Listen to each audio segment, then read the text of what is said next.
welcome to the Women in Amateur Radio panel. On the panel we have 4 women who enjoy different aspects of amateur radio. They will discuss the various opportunities, challenges and potential barriers to engaging more girls and women with amateur radio and STEM careers. So the panel chair, if you can indicate who you all are, the panel chair is Heather, M0HMO on the far right. She's always been fascinated by engineering. Anything from taking old radios apart to see how they work, to pondering how a sewing machine can possibly do what it does. She's always sat on the fence. Not always, I've noticed you sitting on the fence, but never mind. She's always sat on the fence doing both electronics and software throughout her career, and still gets a kick out of making something and getting it working. When not holding a soldering iron or hitting a keyboard, Heather plays with vintage cars. She started in amateur radio in 2012 and has been dabbling in all aspects of the hobby ever since.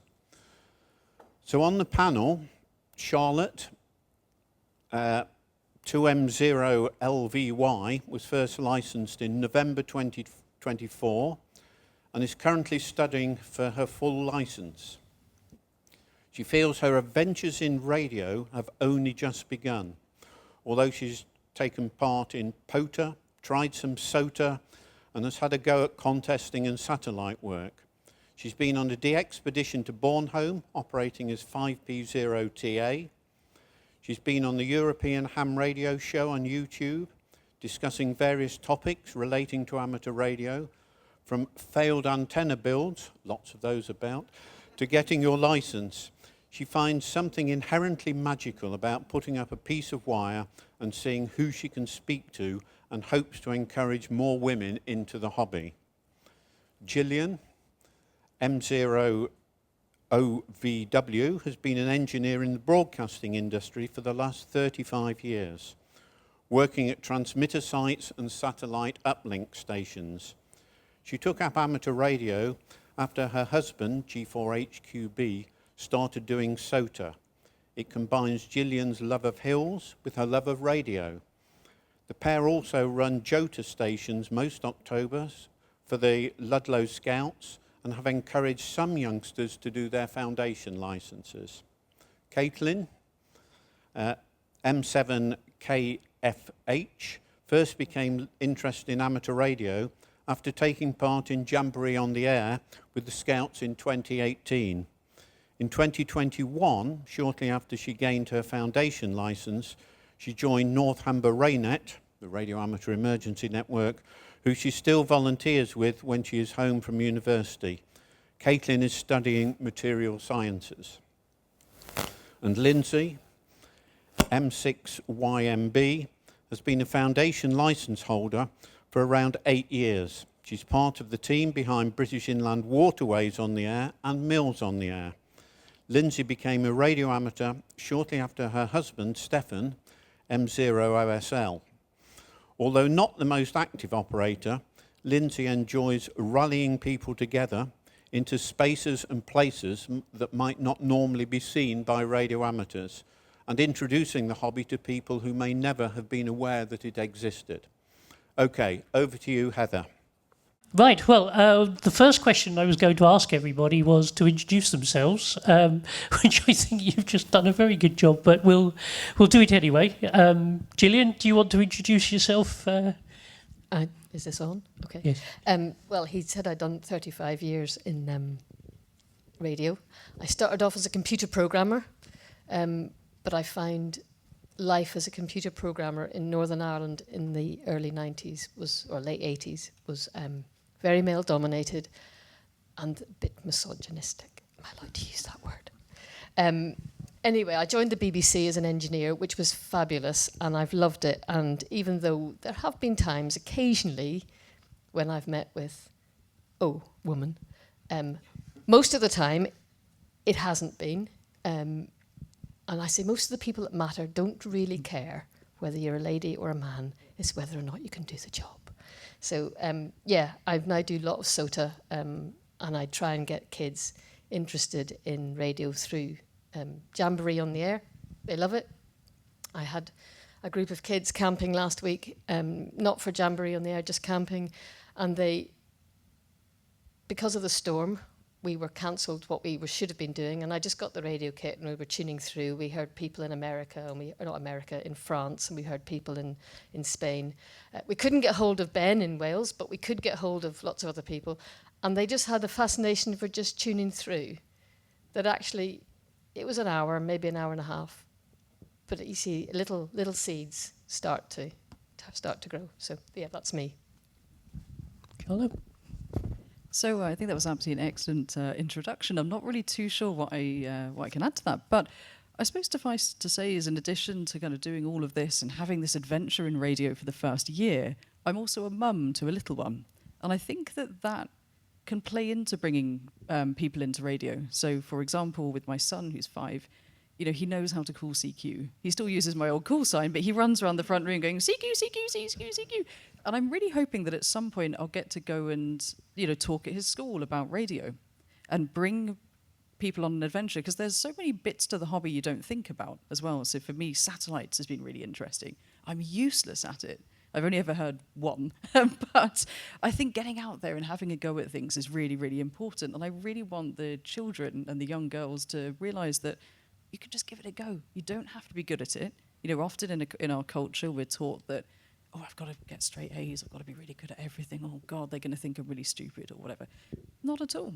Go and give it a go. So for me, radio is about adventure. And I've been an amateur for 1 year in early November, and I'm hoping to sit my full licence, fingers crossed, in December under the tutelage of Steve Hartley, who runs Bath-based distance learning.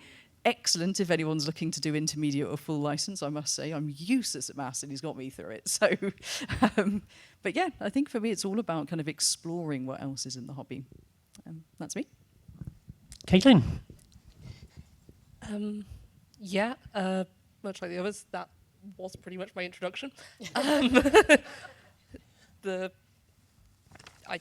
got into it via Jamboree on the Air with my dad's scout group, and we did our license at the same time. I'm at some point hoping to maybe pass that forward as a guide leader. I didn't. It was what I started out in. I've debated defecting a few times. I'm just starting to explore. I've mainly done Raynet, but there's so much other stuff you can do with amateur radio that I'm just finding out about and want to have a go at. Brilliant. And Lyndsay? Much like the others, fantastic introduction there. Thank you very much. When I first got into radio, it wasn't through actually wanting to. I could not have cared less about amateur radio at the time. My other half decided that I was going to go and do the foundation course because he wanted to be able to talk to me from the other end of a field at Elveston Castle when I was doing a craft fair. So I ended up going and doing my foundation, and I've been doing it ever since. And I'm not the most active of amateurs. I will go on for a couple of hours over a special event. But my amateur radio is about organising the events. That's the bit I really enjoy. And while I don't get out there to actually go and do them, a lot of the time, you'll have seen the old boat in the corner, the wheelchair. I struggle. So my amateur radio is making sure everybody else can enjoy amateur radio, and that's the fun thing for me. So yeah, that's me. So back to you. Thank you. Well, my background, again, very well described. I often feel that I could talk to my husband from the other side of a field. That probably communicate better. So I sit on the Spectrum Forum. I'm secretary of the microwave group. I do a lot of things with satellites, and I was giving a talk here.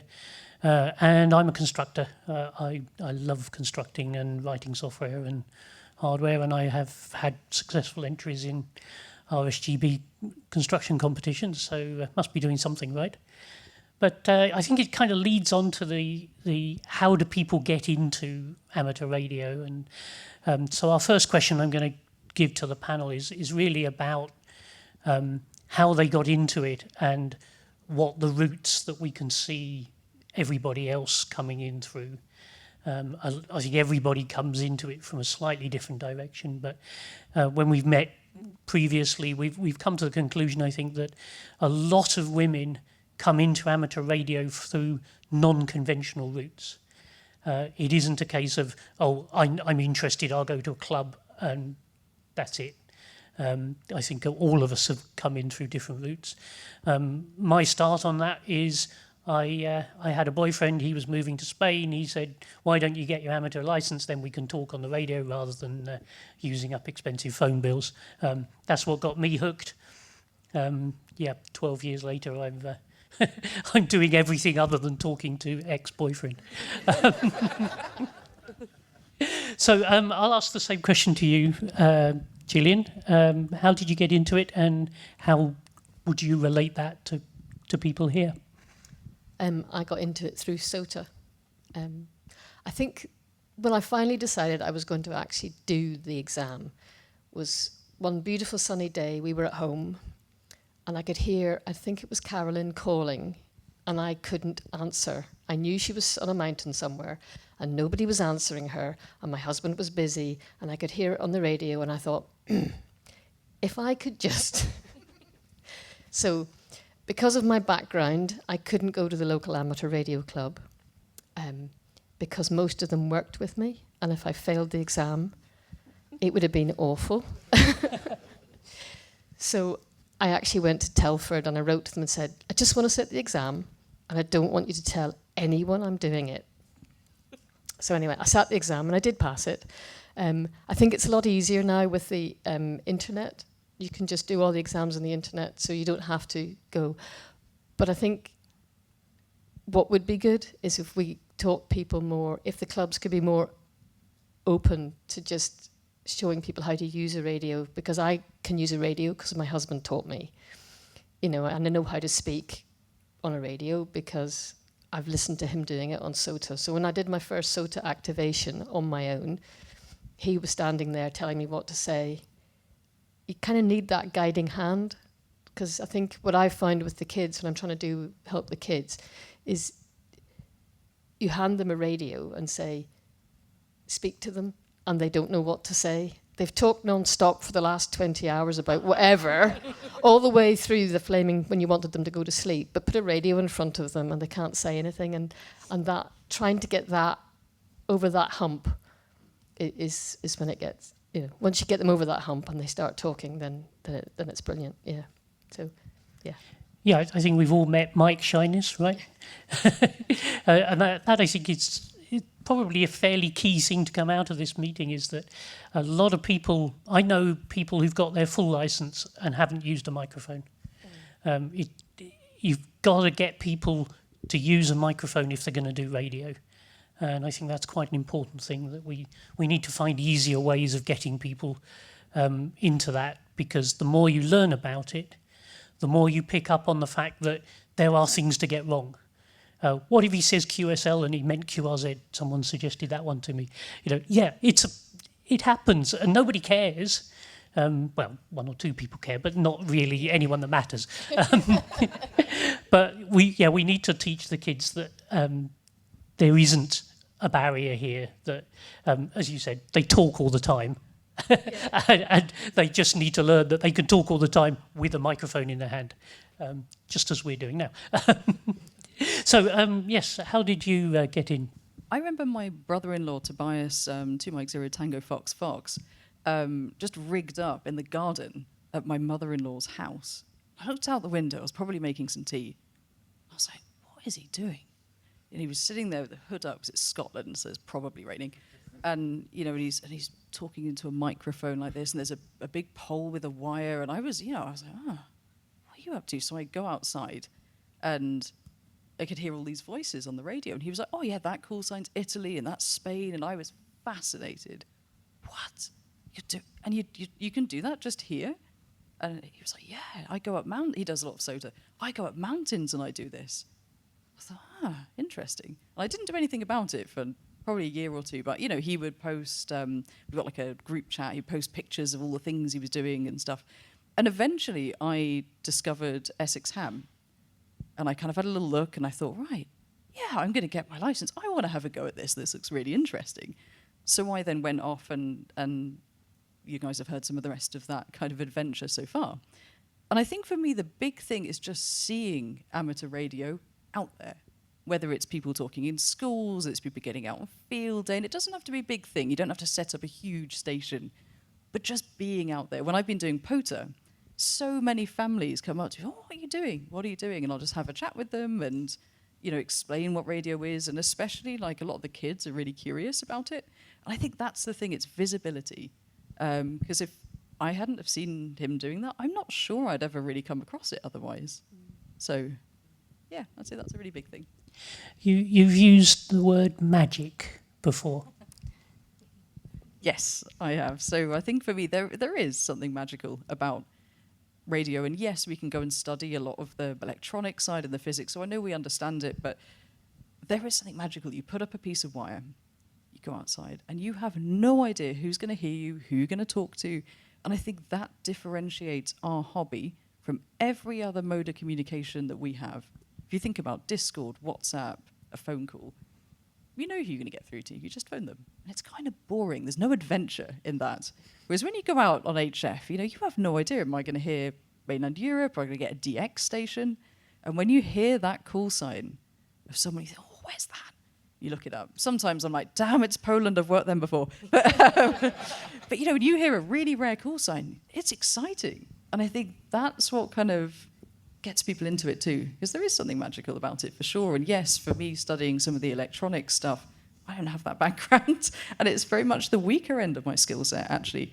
But I've grown in confidence so much because I could go and study it. I did pass the exams, at least so far, and I was able to do it. I always thought I was useless at things like that growing up because it was my weakest subject area. But actually, it's really increased my confidence. I'm like, oh, I can do that. And I think with other girls and women and other people generally too, a lot of people struggle with maths. A lot of us are like, oh God. You know, when I looked at EX309 for all the formula, you know, the formula sheet for the full license, I thought, oh my goodness, you know.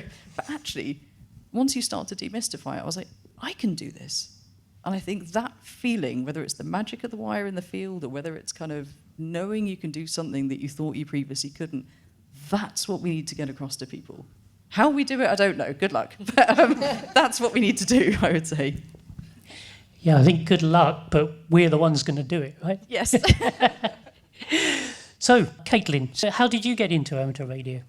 Okay, so as I said, my first exposure to amateur radio was probably when I was about 14 on a scout camp. Jotty and so Jamboree on the air, Jamboree on the internet, Gate Crash my dad's scout group, as you do. And so obviously we had all the big screens up for all the Jamboree on the internet stuff, but there was obviously me and one of the other kids helping one of Dad's friends who was a radio amateur volunteered to come and set up a radio station for us. So there was me and one of the other kids lashing poles to a fence outside to try and set up this massive dipole, and then pulling all the wiring through to set up the station in a back room.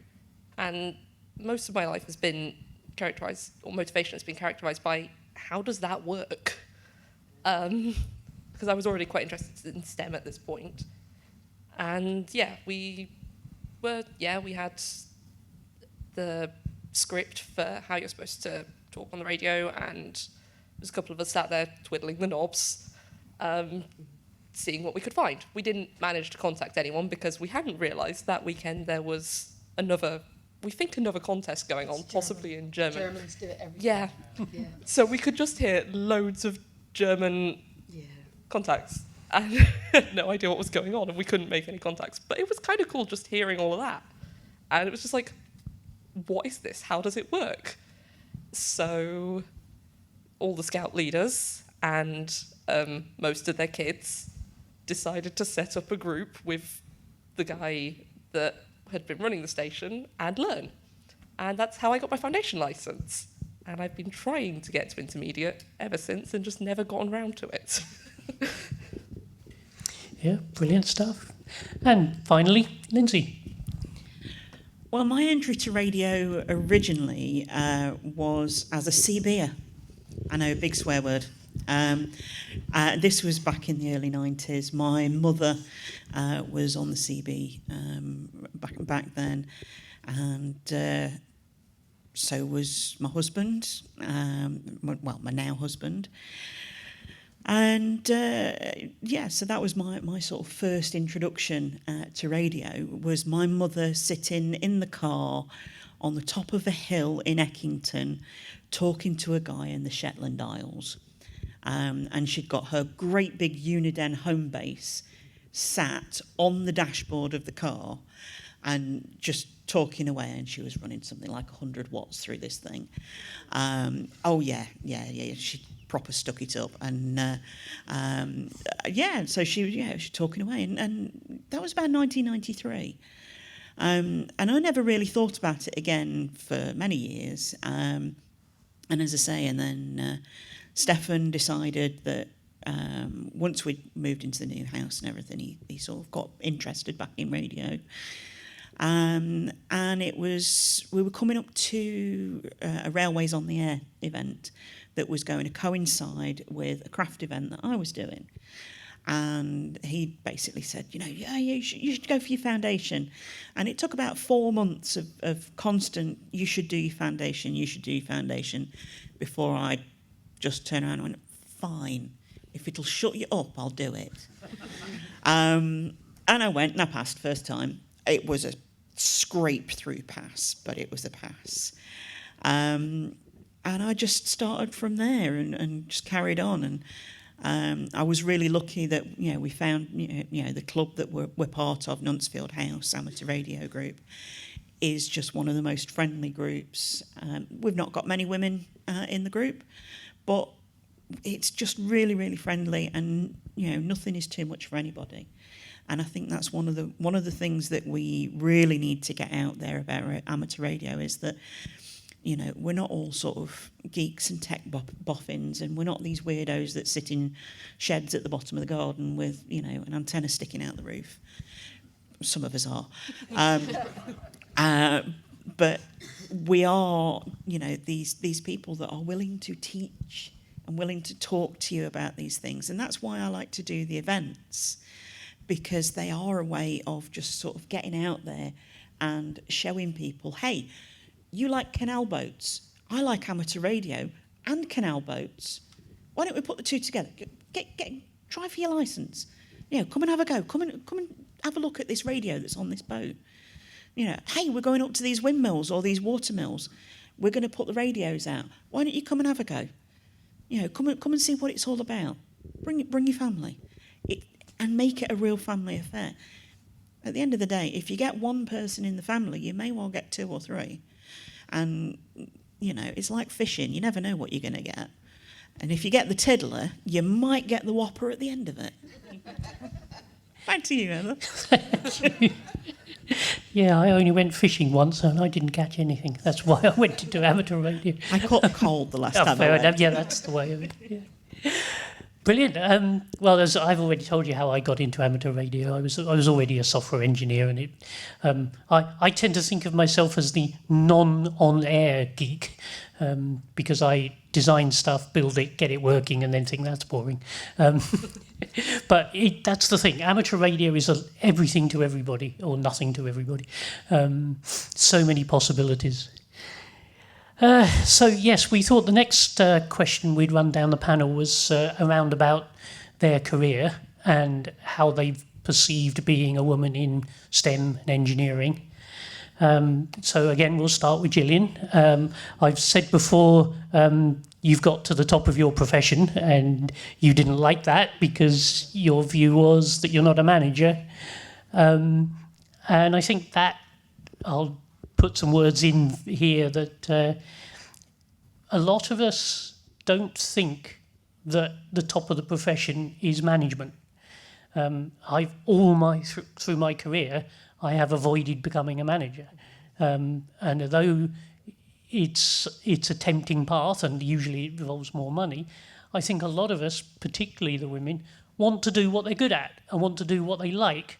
And yet some are great managers, go be a manager. But if you're an engineer and you love engineering, then I think the world tries to push you out into management or into less doing the engineering. So, yes, Gillian, you didn't like being called at the top of your profession because you had done that and stuck with it. But so I did ask you, and I'll ask you again, about a glass ceiling and whether you've ever met a glass ceiling in what you've done. No, I haven't, because then I've never wanted. I have worked for many people over my career, and at the top of the tree, management, I've had some ladies and some gentlemen. So I can say there's not a glass ceiling because obviously these ladies had got to the top. And I would say that I chose never to apply for a manager's job because I didn't want to be one. I like fiddling about with stuff. And if you leave me alone, I will just fiddle. And sitting at a computer is not my idea of fun. And trying to tell customers how to placate customers is just not my idea of fun either. So no, I am just an engineer. Please leave me in the workshop, and everybody else can do the other stuff. From my perspective, over my time, I have had both male and female bosses, and the gender has got nothing to do with how well they did their job.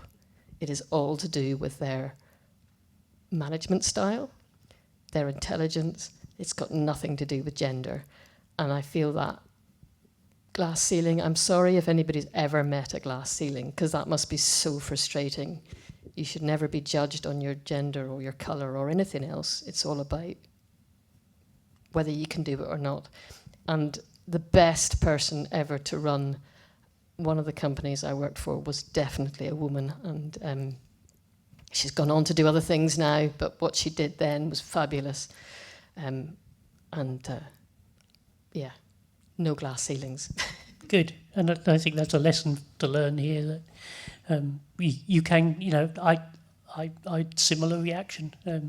I've never been told I can't do something because of who I am, just because of the skills I have. People want people who can do the job. If you can, do it.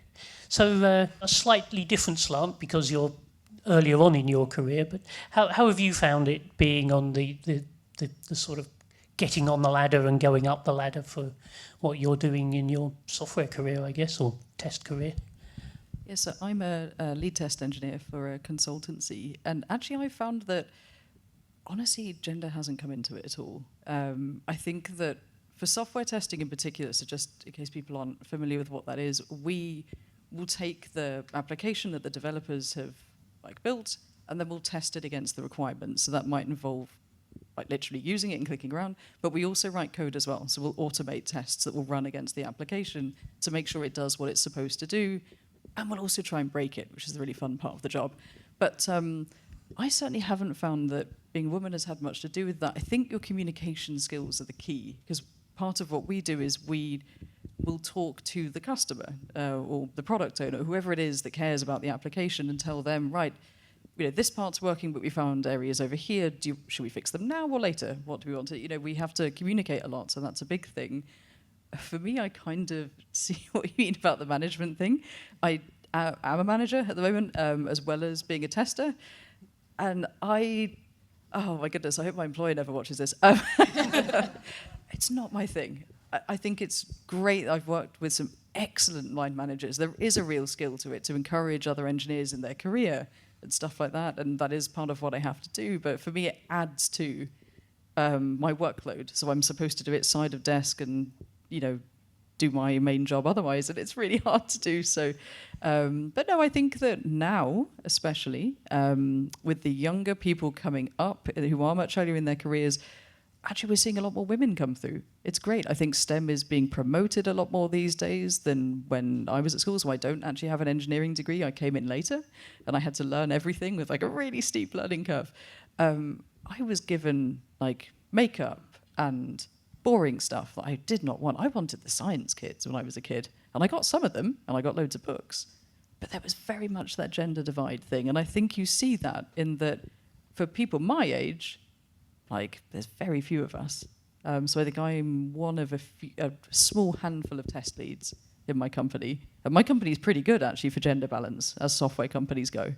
But we are seeing more young people come through, which is great. And I think it is all of that effort that people go to promote STEM and just talk about it. And so I think that's paying off. I have to admit, I love the manic laughter that you get from test engineers when they tell you they've managed to break something. There you go. So, Katelyn, I hope I don't have to ask you about a glass ceiling. But how have you found getting into an engineering world these days, and your degree in engineering that you're on? Yeah, obviously, so obviously I don't have a degree yet, but I'm halfway through a engineering degree now. No one's ever explicitly told me I couldn't. And I've had a really supportive family and really supportive teachers, so I did get the science kits growing up, and I loved it. Experiments were done in the microwave. Probably shouldn't have been.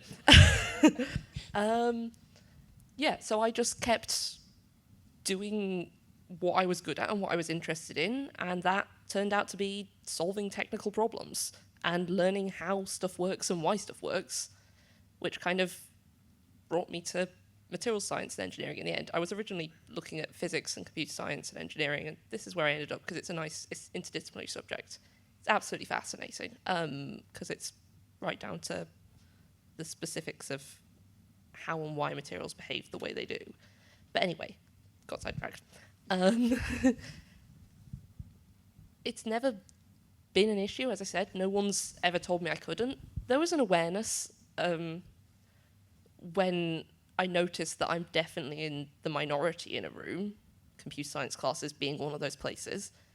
But yeah, I think the decent summary of that is the conversation I had with my mum when I was looking at universities, because obviously you get all the data now. Most of them have a gender balance statistic on the courses as well. And pretty much all the ones I looked at, best case was maybe 30% women, and that was in the more biological end of stuff. Worst case, about 10%, physics and computer science.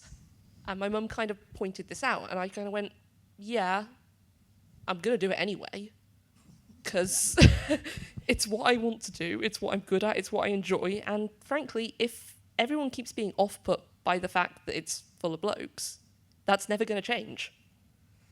So I'm doing an engineering degree. Yeah, that's the way to do it. I did like that phrase, yes. No one told me I couldn't do it. Yes, that's brilliant. When I was at university a long time ago, we had 4 women on the physics course and 20-something guys.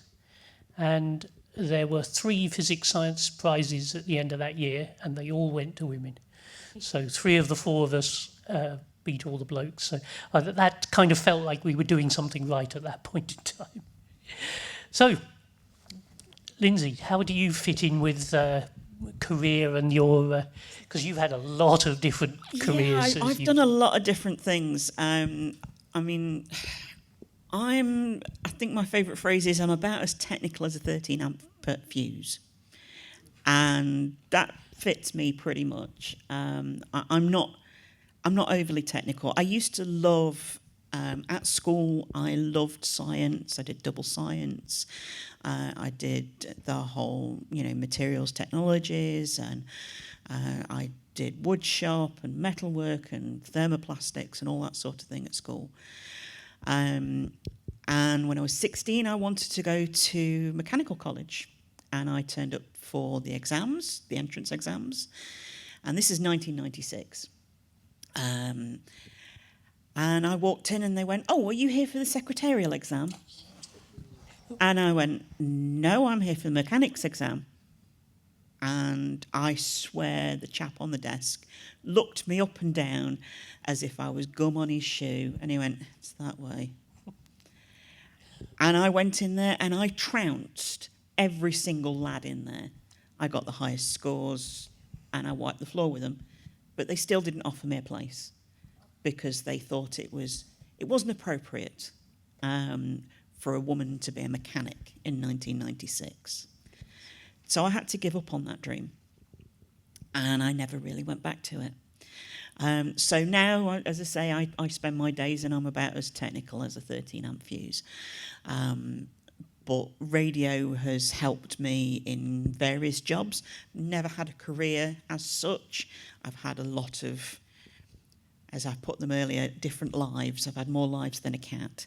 I've been a music promoter and a musician and an event organiser and a manager of a shop. I've been a taxi radio operator and all sorts of different things. And radio throughout that has kind of helped because it helps with your confidence levels and it helps talk to people in customer service. So you know that there are two different people in everybody. There is the one that talks to everybody, and then there is your customer service personnel that you can switch to and go, "Hello, my name's Lyndsay. How can I help today?" When in reality, in your brain, you are thinking something completely different. So yeah, radio really does help with that. But I'm not really a technical radio person. I'm more about the social aspect of it. And actually getting together with people and putting people together. So that's my radio. Brilliant. I think the social aspect is probably our last thing we want to really discuss as the panel right now. It became obvious that all of us do not do club obvious things.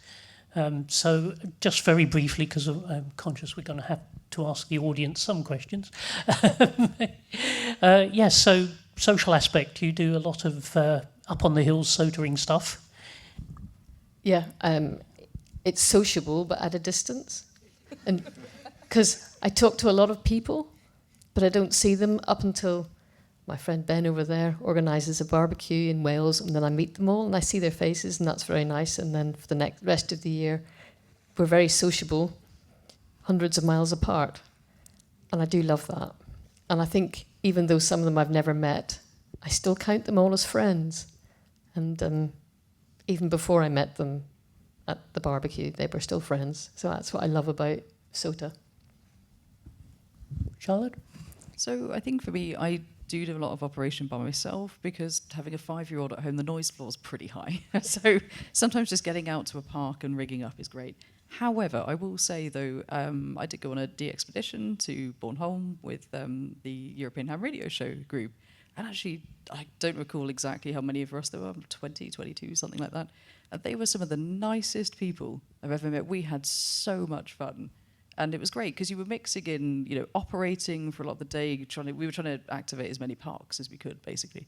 So we were going off doing that. And then in the evening, we'd all have some food, have some wine, have a chat, and it was great. So I've really enjoyed, actually, even though for me radio is solitary a lot of the time because it's a bit of my me time, if you like, I love the social aspect too. It's been really, really lovely meeting people with very different skill sets as well and learning from different people. So, yeah, it's great. You mentioned in the past that your evenings are not really available to go to a club. Yes, so that is very true. So with joining a club, for example, I thought about it. I looked at the websites of the clubs that are in Edinburgh. But yeah, an evening thing is not really much of an option for me just because I do have the little one and that's usually mummy doing homework and bedtime and stuff like that. So, Brilliant. Katelyn, you're doing Raynet, right? Yeah. So I do Raynet. I've never been part of a club. I don't know if there are any local. I guess partly because I started when I was 14. It was very much doing whatever Dad was doing because transport's limited. But no, I really enjoy Raynet because a lot of my hobbies, it helps to have a task that you're all kind of working around or a problem to solve or a job to do. I really like being able to use my skills to do something helpful, and that is RayNet. It's taking this hobby and kind of all of the random skills you pick up with it and figuring out how to use it to, provide a service to someone else. And it's not just doing the job either. Like, obviously we have the task we're doing when we're helping a charity event, or... You do a lot of walkers. And we do a lot of walking events, and there was a horse endurance event at one point that was quite interesting that we did. But we do the planning meetings, and the debriefs are done over a pub meal and stuff. So there's time to socialise afterward. Brilliant. Lyndsay? Yeah, so obviously my radio is all about the social aspect. I am a member of, as I say, Nuntsfield House Amateur Radio Club. I don't go every week, but we do have, we live stream our events every week. We use either Zoom or Teams.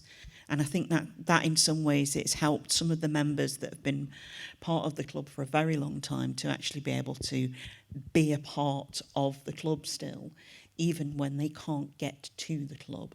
And I think that's doing a lot for people that are home alone and either haven't got the transport or they haven't got the wherewithal to be able to get out of the house or anything like that. So I think that's a great thing for the social aspect is internet. Brilliant. There we go. Right. I think we've got an opportunity to ask the audience if they've got any questions. One very enthusiastic questioner. Thank you. Colin M0XCA from the Bracknell Amateur Radio Club. It's been really good to hear, your interest and your involvement and what it is you like about amateur radio. Now, our club's been building over the last couple of years. We've over doubled in size, and we've put that down to Parks on the Air events where we put our flags up, we meet the public that are walking past. We also go to JOTAs, we go to community events as well. We get a lot of interest from girls and guides. They come along, they use our little Morse key that we've got, they spell their name out in Morse. You know what? They listen, they concentrate, they have a flow to their Morse as well. The boys come along, their arms, legs, no concentration, and then they're off, We've also been to things like airfields on the air. We went to the Air Transport Auxiliary Day. The history of women in radio and technology, Bletchley Park as well, is absolutely huge. One of the problems we've got, though, is that, our social media, we've probably doubled in size because of social media, posting out to local community groups, not to other radio groups, to local community groups. And I'm very conscious that we don't put pictures up of the back of all our balding heads and everything, so that we don't look like a group of old men. What is it that we can do to get the ladies into the club? And I think, you touched on it, that it's an evening meeting, and I hadn't considered that. The U3A, the University of Third Age, have daytime meetings. They're around 70% women. So, that may be something we should be doing, maybe holding afternoon events, morning events, something like that. What do we do to get women in the door? So I would say there are two things. One answer is going to sound really daft, and I promise you it isn't, is have cake. And the reason... Thank you.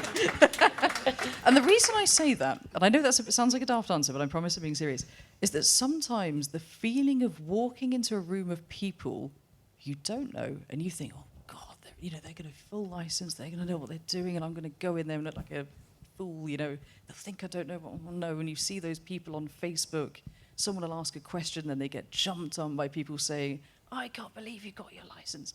So I'd say, have different times for meetings, offer cake and tea, because people always feel welcome with that. I know that's a very British thing, but we're like, oh yeah, tea and cake, I'm going, And I think just, visibility, getting out in the park, having the flags there and stuff like that is great. But I'd say try to think that the people who are coming maybe a bit unsure, because it is a predominantly male environment. I mean, I work in that environment, so it's really normal to me. But I know going, when I was thinking about going to the Edinburgh clubs, this was one of the things I was thinking. I was like, right, okay, if I can get childcare, then I could go. And I was like, oh, I'm just going to have to walk in. And I won't know anyone, and I won't know, oh, no, it's all right, I won't go.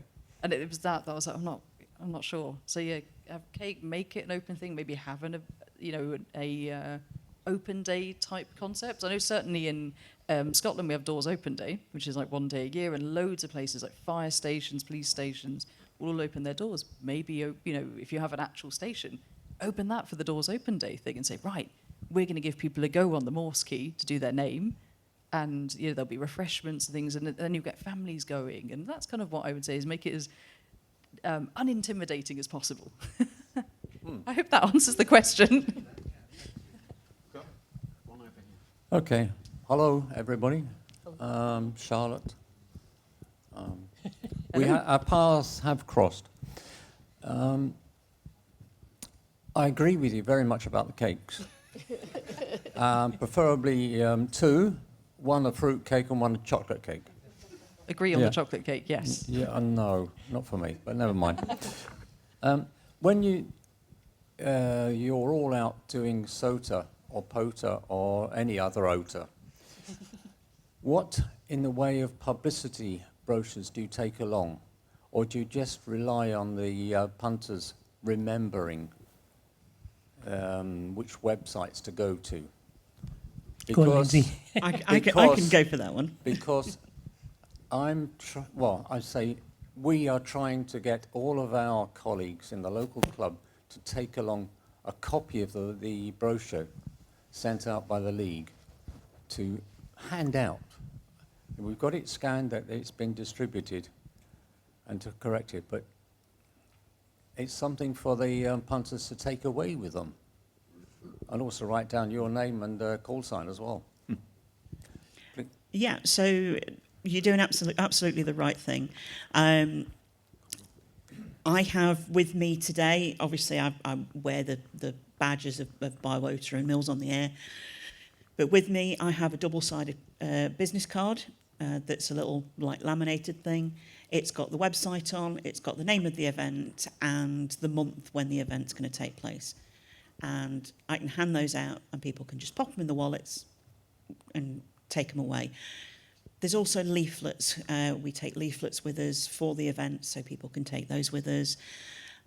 When we're setting up our own event station, we have A-boards that go outside the marquee. We also have pennant flags that go across the front of the marquee so that people can see that actually it's not just some random marquee that's popped up in a pub car park. And it's actually doing something. You can also get the flags and, the whole flagpole thing and situation to show that you're there. But yeah, absolutely. I would recommend getting little business cards because people can just pop them in the wallets, pop them in the purses, and then when they get home, they've got the website on and they can go and make their own minds up as to whether that's something that they want to do. But yeah, absolutely doing the right thing there with the leaflets and things. Okay, I'm just starting off with a huge thank you. In 45 years of being married to a very experienced and very competent radio ham, 15 years licensed, I don't know how many years of coming to this event and lots of other events, EME conferences, GMDX, we live in Scotland at the moment. Okay, this is the first time I have heard anybody articulate the social aspects of being a radio amateur. And my head's buzzing, because of course that's why that is at base level what I value. And it's so, I've been asking myself, why have I come along here? I'm a woman, I'm a radio amateur, why have I come to this? It was to hear somebody articulate that floating, hidden, unmentioned because, yes, there's a wonderful program of talks and presentations, but the social aspects of an event like this just cannot be discounted as being one of the really, really important things that happen and that I've observed. So thank you. Thank you. Hi, Nathan, 2 Mike, 0 Oscar Charlie Charlie. This is mostly directed at Charlotte, but it'll be appropriate to everybody. So, as well as being a member of the RSGB and local clubs in Scotland, because I live in Stirling, so not very far from where you are, and we have the OARC online, and there's actually a group of us who are spread throughout Scotland, and occasionally we do day meetups round Edinburgh. So we've done satellite contacts on top of Colton Hill and things like that. So if you ever want to come along and things like that, there is that out there. It's just not always seen, if you know what I mean. And I think that's something, as that online presence of a club, need to kind of advertise more for people like you who can't necessarily get to the traditional club nights. And thank you, because I will mention that to all of them. And, you know, because there's other groups, because the bunch of Scotland has got together, but obviously there's some in the south of England and other places around the UK. So hopefully that'll help in some way with that side of the social element. Totally, thank you. And I know Chris Sinclair, who's in OARC, he's really good at dropping me a message on Signals. We're like, hey, we're going up a hill to do this thing, you want to come? And so, yeah, I think it's great. But as you say, sometimes with communities online, it's getting the message out there. So I think I only heard about the European Ham Radio Show because my brother-in-law was like, hey, there's this really nice bunch of people on Discord. Go say hello. So I joined, and I was studying for my foundation at the time. And I thought, oh, God, okay, I've got some questions. And I just started asking questions, and people were absolutely lovely about, you know, putting up with probably my nonsensical questions and answering things. And yeah, I think, but I think it is getting it out there. So they have like a weekly YouTube podcast. For them, it's easier to say, right, join the Discord. But I think if you don't have something like that, or you're not on TikTok or whatever, posting lots of content, I think it can be harder to get that message out there that we exist, we've got these events. Because I'd absolutely love to come and join you guys, it'd be great, especially for satellite work. I'm not great at that. Hi, Chris. No, I'm Chris, not you. M7JJU. I'm super new to amateur radio. I only got my foundation license about a week ago, and thanks for the tip about trying to get my wife to take one as well. Well done. Congratulations. That really didn't deserve a round of applause. But I've worked in tech for 40 odd years, and there's no denying that tech back 40 years ago was incredibly toxic generally, but certainly to women. And STEM work, the STEM projects have done an incredible amount to rebalance that, and it's really good to see. But what I see an awful lot of is the emphasis is on getting a better career with STEM, as it probably should be in schools. However, do you think that makes it more difficult to encourage people to do things which are more of a hobby, which aren't career focused? You know, is that going to be seen as less interesting because we're pushing STEM as a way of getting a better career? Maybe as a way of fixing the wrongs from 40 years ago that's still persisting today. And I'm actually now doing some teaching, and I'd love to start super early on. It's maybe pie in the sky. I'd love to actually start a sort of an amateur radio club within the school. What tips would you give me to try and encourage the sort of girls to come and join that club or take an interest in it? That's a lot of questions, I'm sorry. There was only one when I started speaking, I'm sure, in my head, but there we go. I'll give you a quick answer, cake. Katelyn, I think you're heading for an answer there. On base level, just it being, as Charlotte said about the adult clubs, low pressure, there's just get it to be about problem solving. So I did a STEM science demonstration thing for a week at the beginning of the summer, where we were dealing with kids and trying to get them into STEM. And the bits that I found worked the best were always, okay, so we have this whole thing and we've rambled a bit of science at you, but getting them to ask you the questions and actually be interested in the answers was best when you got them interested in trying to figure you gave them a motivation to try and figure out why they wanted to do it. So I had a vacuum cannon thing, and a group of lads that would have been completely not interested in what I was saying, except they wanted to get it to go as far as possible. They wanted to solve that problem. So they were listening. I got them to listen in that they was like, okay, how do you think you're going to go about doing that? And then like, okay, so why did that happen? And getting them to think about it and then giving them the science that way. And so it might not work for everyone, but making it problem solving and yeah, they're being a bit hands-on. Everyone learns best when you can actually pick it up, have a go, see what it does, see why it does that. And kids, they're inherently curious. Like, yeah, they want to know anyway. You just need to give them the opportunity. I wonder if you could also go for a captive audience in assembly as well and say, we're going to set up this radio station and maybe have a map. Or I don't know, whether you'd have FT8 going and you can show them the map, like of the... you know, if everyone received, I don't do much FT8, everyone who's received the, you know, the FT8, you can say, oh, look, it's going all around the world, and this is right now. And kids would be like, whoa, oh my God, how does that work?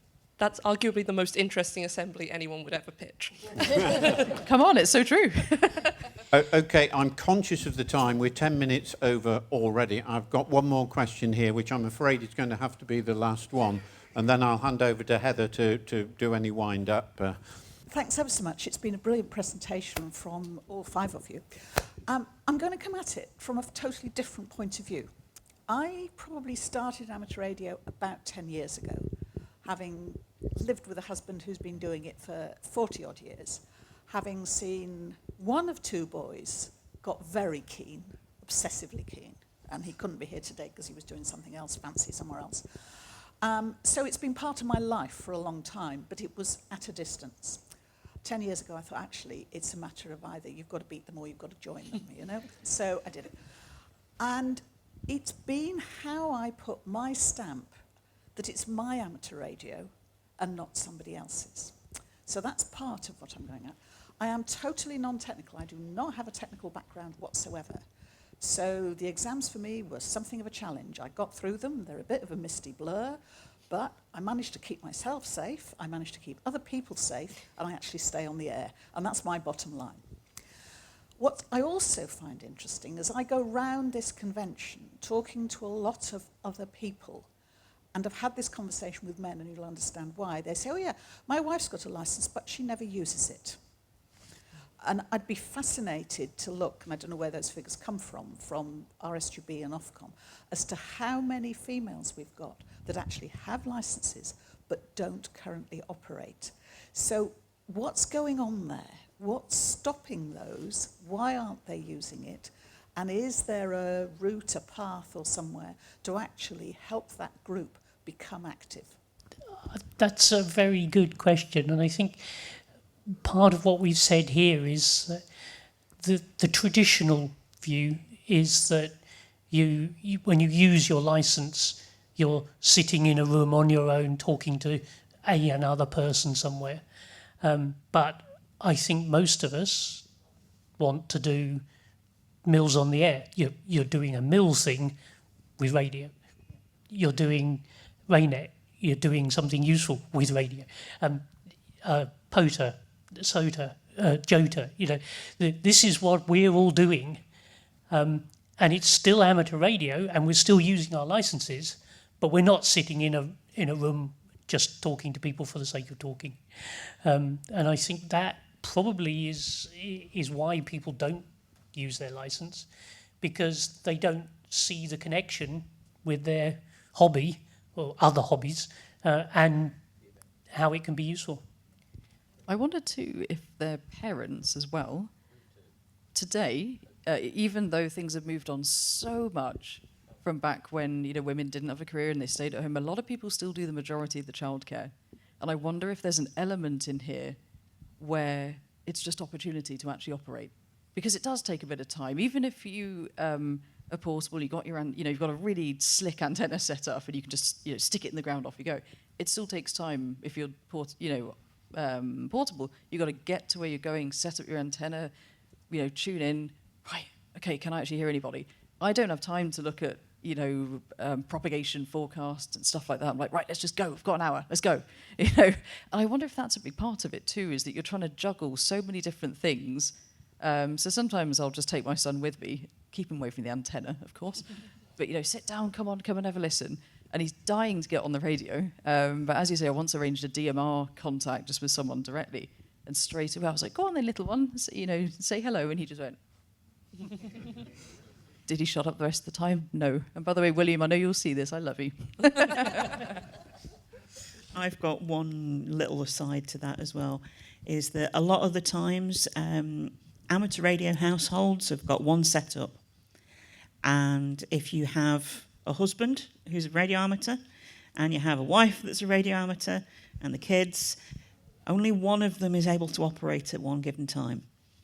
So if your fella is on the radio, you're not. If you're on the radio, your kid's not. And that's unfortunately the way it is. Unless you've got sort of multiple setups, multiple antennas and a fantastic antenna farm in the back garden, it's one setup. So if you've got multiple amateurs living in the same property, you're only going to have one of them on the air at any given time. So I think that's another thing that means a lot of women that have got their licences.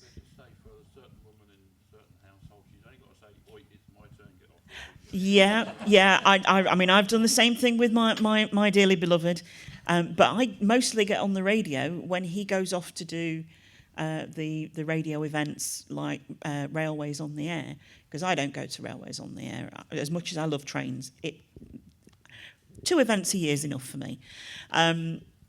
So he goes out and does that, and I then get on the radio for 2 days. So, yeah, a lot of it is down to the fact that there's only minimal equipment in the house and more people to use it. I'll tell a very, very quick story. The ARIS contacts, where we go into schools and talk to some spacemen on the ISS. There's a lovely tale. I think it was 4 years ago they did an event. That year they had 3 women doing STEM subjects. The year after they had 15. So that's a direct answer to your question. Make it interesting. Get in space, get in mountains, get in other things, because that's what kids like. And then they see the connection. And I think that's what we've all done. Indeed. Ladies, thank you very much. I have to say that I know some of you were very apprehensive, but I think you've done an absolutely brilliant job. Thank you very much indeed.